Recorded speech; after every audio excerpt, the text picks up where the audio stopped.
This is why you do not want to cut the grass after it rains.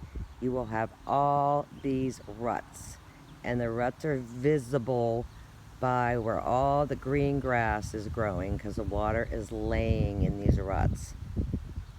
It all has to be redone. So please do not cut your grass after a rain because all you're doing is making your yard impossible to walk in.